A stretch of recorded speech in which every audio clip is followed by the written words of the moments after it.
Gutter generation, ये दो शब्द और पूरे देश में एक नई बहस शुरू हो गई।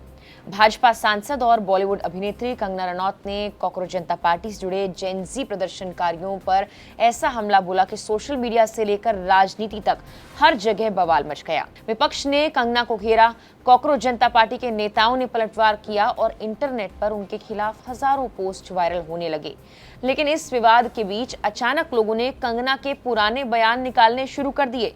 उनकी पुरानी तस्वीरें फिर से वायरल होने लगी। इतना ही नहीं, लोग उनके सांसद बनने के बाद के रिपोर्ट कार्ड, उनकी कमाई, उनकी करोड़ों की संपत्ति और उनकी लग्जरी लाइफस्टाइल तक खंगालने लगे। आखिर कंगना रनौत के पास कितनी दौलत है? फिल्मों से लेकर राजनीति तक उनका सफर कितना सफल रहा? उनके पास कितनी महंगी गाड़ियां हैं, कितनी प्रॉपर्टी है, कितना सोना हीरा है और आखिर उनकी कमाई आज किन किन स्रोतों से होती है? चुनाव आयोग में दिए गए उनके हलफनामे में इन सभी सवालों के जवाब मौजूद हैं। तो चलिए जानते हैं भाजपा सांसद कंगना रनौत की करोड़ों की संपत्ति का पूरा हिसाब। साल 2024 के लोकसभा चुनाव में हिमाचल प्रदेश की मंडी सीट से बीजेपी के टिकट पर चुनाव लड़ते वक्त कंगना रनौत ने चुनाव आयोग में अपना शपथ पत्र दाखिल किया था। उस समय उनकी उम्र 37 साल थी। उन्होंने अपनी पढ़ाई 12वीं तक बताई और साल 2003 में चंडीगढ़ के DAV model school sector 15A से सीनियर स्कूल सर्टिफिकेट परीक्षा पास की थी। अपने पेशे में उन्होंने खुद को अभिनेत्री, निर्माता, निर्देशक बताया। इसी हलफनामे से उनकी संपत्ति और आय से जुड़ी कई अहम जानकारियां भी सामने आई हैं। अगर सबसे पहले नेटवर्थ की ही बात करें तो कंगना रनौत ने अपनी कुल संपत्ति 91 करोड़ से ज्यादा घोषित की थी। वहीं उन पर 17 करोड़ से ज्यादा की देनदारियां भी थी। यानी अगर कुल संपत्ति में से कर्ज घटा दिया जाए तो उनकी अनुमानित नेटवर्थ करीब उस वक्त 74 करोड़ बैठती है।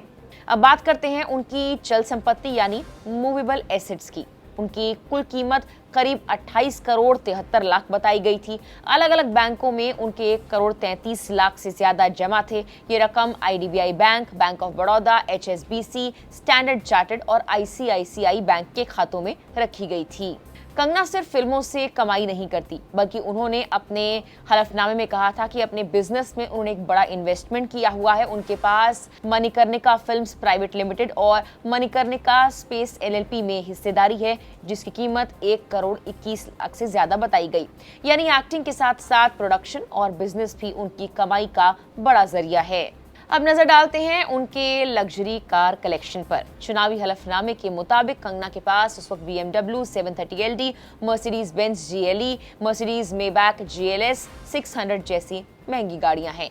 इसके अलावा उनके पास एक वेस्पा स्कूटर भी है। इन सभी वाहनों की कुल कीमत करीब 5 करोड़ 48 लाख बताई गई थी। लेकिन अगर आपको ये लगता है कि उनकी दौलत सिर्फ गाड़ियों तक सीमित है, तो जरा उनके ज्वेलरी कलेक्शन पर भी एक नजर डालिए।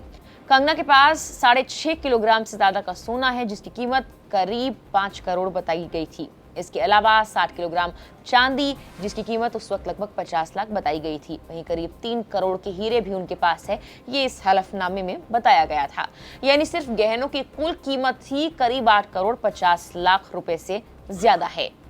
इतना ही नहीं, कंगना ने अपने हलफनामे में 51 LIC बीमा पॉलिसीज का जिक्र किया था। इन सभी पॉलिसियों की कुल सरेंडर वैल्यू 3 करोड़ 58 लाख से ज्यादा थी।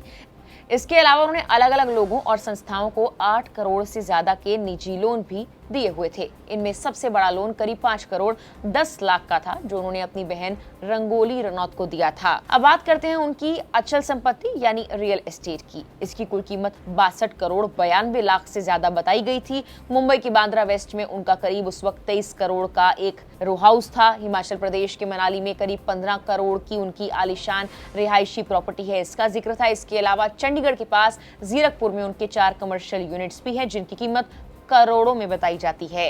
हालांकि करोड़ों की संपत्ति के साथ साथ कंगना पर करोड़ों का कर्ज भी है। चुनावी हलफनामे के मुताबिक उस वक्त उन पर 17 करोड़ 38 लाख से ज्यादा की देनदारियां थी। इसमें आईसीआईसीआई बैंक से लिया गया बिजनेस लोन और हाउसिंग लोन शामिल था। इसके अलावा मणिकर्णिका फिल्म्स प्राइवेट लिमिटेड से जुड़ा रेंट डिपॉजिट भी उनकी देनदारियों का हिस्सा था। अब सवाल उठता है कि आखिर इतनी बड़ी संपत्ति बनी कैसे? तो उस वक्त चुनाव आयोग को दिए गए दस्तावेजों के मुताबिक उसे पिछले 5 वित्तीय वर्षों में कंगना की घोषित सालाना आय 4 करोड़ से लेकर 12 करोड़ के बीच रही। फिल्मों में अभिनय, फिल्म निर्माण, ब्रांड एंडोर्समेंट, बिजनेस इन्वेस्टमेंट और दूसरी वित्तीय गतिविधियां उनकी आय के प्रमुख स्रोत रहे हैं। सांसद बनने के बाद उन्हें सांसद के तौर पर मिलने वाला वेतन और भत्ते भी उनकी आय में अब शामिल हो चुके हैं, लेकिन उनकी कमाई का सबसे बड़ा हिस्सा आज भी फिल्मों और उनके बिजनेस से ही आता है। गौर करने वाली बात यह भी है कि मार्च 2026 में जब कंगना अपना 40वां जन्मदिन मना रही थी, उसी दौरान उनका नाम एक बार फिर से विवादों में था। गूगल इंडिया पर 21 और 22 मार्च के दौरान कंगना रनौत सबसे ज्यादा सर्च किए जाने वाले नामों में शामिल रही। लोग सिर्फ उनके बयान ही नहीं बल्कि उनकी संपत्ति, राजनीतिक सफर, लाइफस्टाइल और निजी जिंदगी के बारे में भी जानना चाहते थे। यानी एक सोशल मीडिया पोस्ट से ऐसा विवाद खड़ा हुआ कि अब कंगना एक बार फिर से चर्चा में है और ये चर्चा उनके बयान से निकलकर उनकी पूरी जिंदगी तक पहुंच गई है। फिल्मों से राजनीति तक का सफर, करोड़ों की संपत्ति, लग्जरी लाइफस्टाइल और अब लगातार सुर्खियों में रहने वाली राजनीति। कंगना रनौत एक बार फिर से देश भर में चर्चा का विषय बन चुकी हैं। फिलहाल के लिए इस वीडियो में इतना ही।